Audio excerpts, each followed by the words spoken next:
what's going on. I'm just gonna give you guys a quick walkthrough, not really much of a tutorial.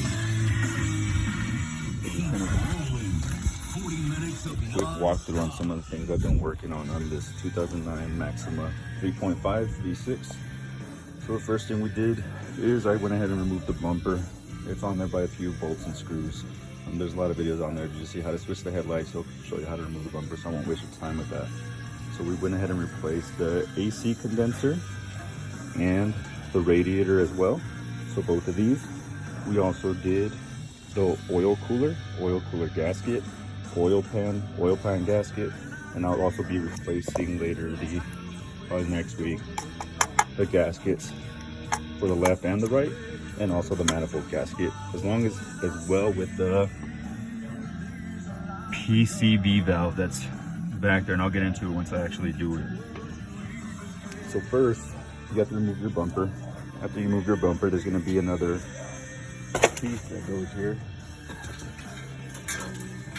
It's going to be this piece right here. It's just bolted on by a few bolts on there. I believe it has 1, 2, 3, 4, 5. There'll be 5 bolts that are on there. So as you can see, there's 2 right here, 1 right there, 1 right there, and then the middle one. So once you get that metal piece out, what you're going to go ahead and do is, so you can take out your condenser, is obviously if you have the Freon on the car, that's going to release, so that pressure will come out once you take this out. So the thing you have to do is go ahead and remove this screw. It's going to be a 10mm bolt. So once you take that out, that's just going to go ahead and release whatever Freon you do have in the vehicle. And then, let's see, after that comes out, these top pieces will come off. So this will be loose now. Then you'll go ahead and disconnect the electronic clip here.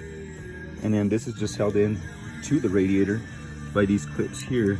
So you can see all you have to do is kind of pull on the tab and slide up, and it's just on there by those clips. As you can see there, it just sits there inside those clips. That one simply slides out, and these you just have to push in to go ahead and get it out from right there. So it's on both sides. You go ahead and slide that out and it'll slide completely out. Just wiggle it out. Obviously you got to move it around the latch release for the hood. So once that's out, it just slides completely out. You go ahead and take that out of the vehicle, go ahead and set it aside. That's the old one there. This is the new one now that we have on there. And then after that, you'll have your radiator that's behind. So what you'll go ahead and do is, what I found easier is I just removed this clamp first that's connected here, that goes out to where you place in your fluids. And then after that, you'll go ahead and release these clamps as well. So these are just going to be slide and pull. So you can just go ahead and use a flathead to go ahead and get in there and get that. Let me just show you real quick.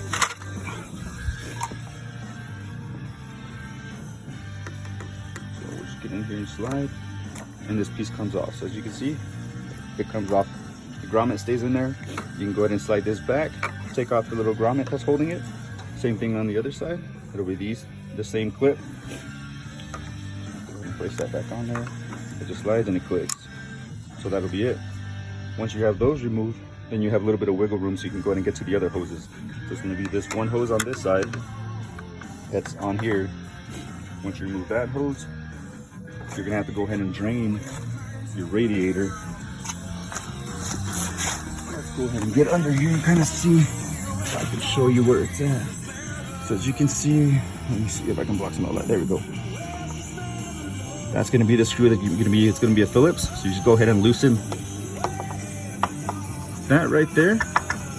Once that drains out, you go ahead and have a bucket underneath to go ahead and catch whatever fluids come out. So the fluids are released from there. And that's all the hoses we have on this side.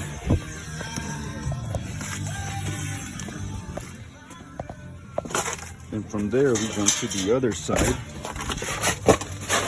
We'll be able to go ahead and get to the other 2 hoses that are on the bottom. So right here, you'll have the larger hose here. So go ahead and remove this hose. And you're gonna have the transmission hose right above that, which is right here.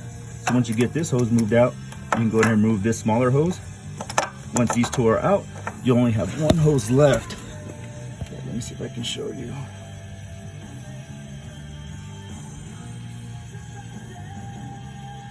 Yeah, that's gonna go ahead and be up there. You can kind of see, so I can point this crap in here. It's gonna be up there on the radiator, up in that direction. Let me see if I can get a zoom.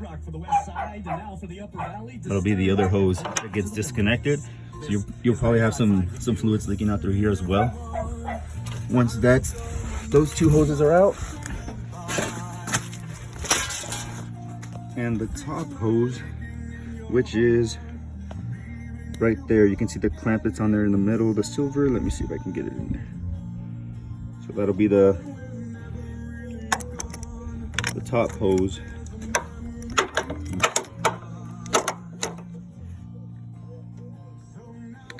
It's gonna be that one right there.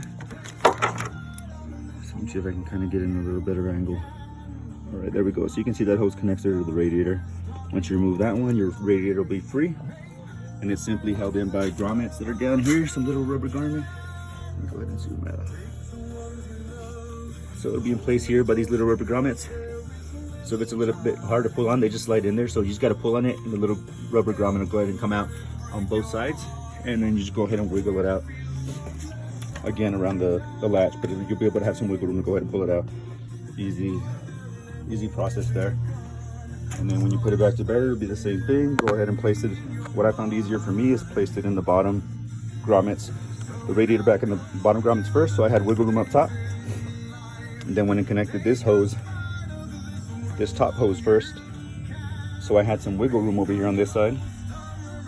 That way I can go ahead and set this after that, and then connect this hose to that. And then also the new AC condenser came with new lines. As you can see here, I switched these out as well. So the best way I found out was to go ahead and place the AC condenser, go ahead and place it on there, only the bottom ones. So only through the bottom holding little plastics. That way you have some wiggle room with it. And then have this loose, so that way you can go ahead and get the line in there. Once you get the line in there, go ahead and bolt that down. Again, that's a 10mm bolt.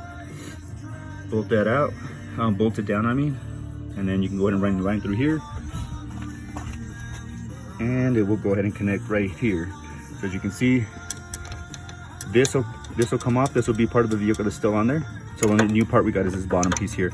So it'll just slide in there. You go ahead and bolt that on, another 10mm bolt. Once you tighten that up, that'll hold that in place, and then your hoses will be set. So you just reconnect your bottom hoses, that top hose on the radiator, and you're all set with that. The next thing we also did is I also changed the thermostat on this. So I put in a new thermostat and new thermostat housing. So obviously the thermostat on this vehicle is right here. So it's pretty simple. It's just a little bit of a pain to get to some of the bolts, but it's only 3. So you go ahead and remove this clamp, slide the hose out, and then you're gonna have some screws in here. Let me see if I can slide my phone in here.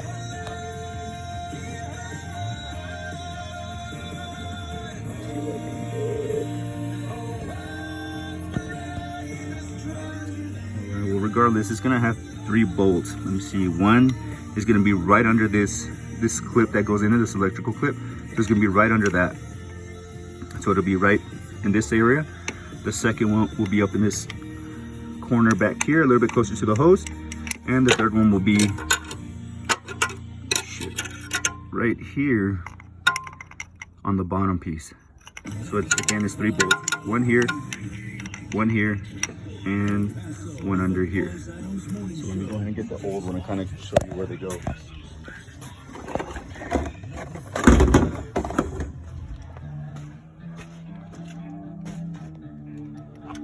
Alright, and sorry for the shaky video. I'm trying to do this with one hand and explain. So it goes in this way. This way is the way it goes in, like that. So as you can see, you're gonna have your first bolt out there, second bolt on the bottom, third bolt up top, looking at it this way. So that's gonna be your 3 bolts you take out. Go ahead and replace that out.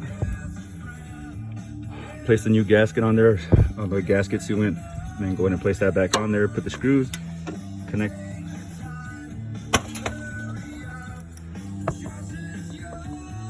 the hose back on there. Let me see, there we go.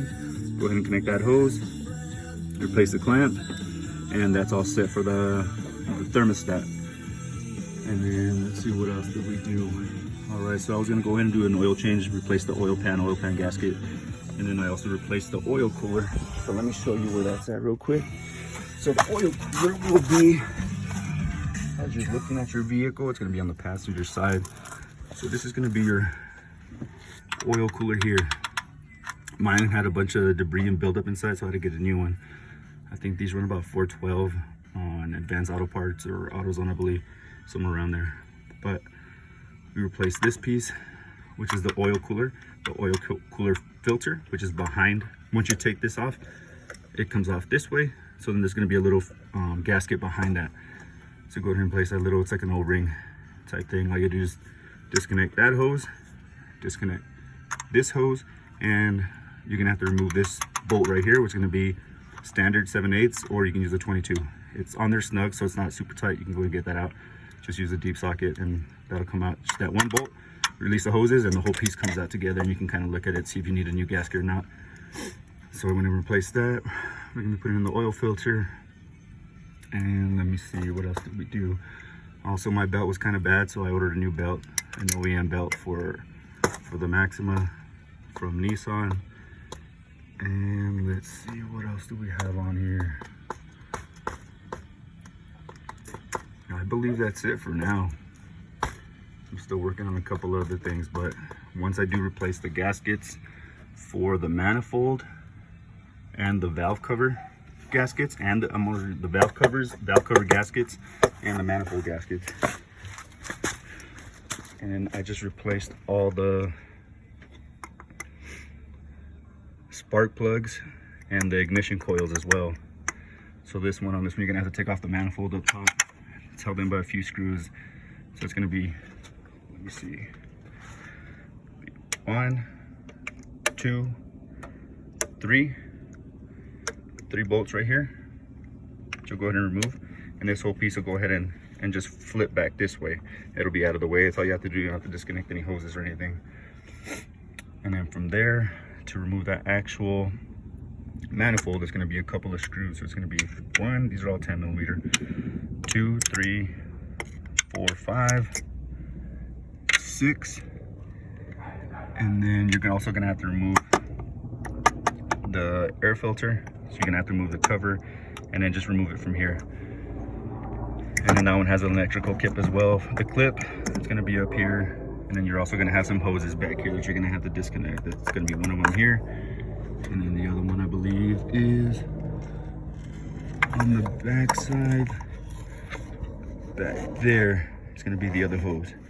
So that's gonna unclip, and then this whole piece just comes up, and you can go ahead and slide it over, and your other spark plugs will be there in case you have to switch those. Let me see. All right, you can see one right there. So you can see there's one right here, 10 millimeter bolt, but it's in the way with the manifold, so you can't get to. You can probably try and get it, but it's just easier just to remove the manifold. It's not too much work. And that's it for now. If you have any questions, just let me know and see if I can maybe answer some. If you see something maybe I did wrong, just let me know and we'll go ahead and get that fixed. Thanks for taking your time and watching it. Have a good one.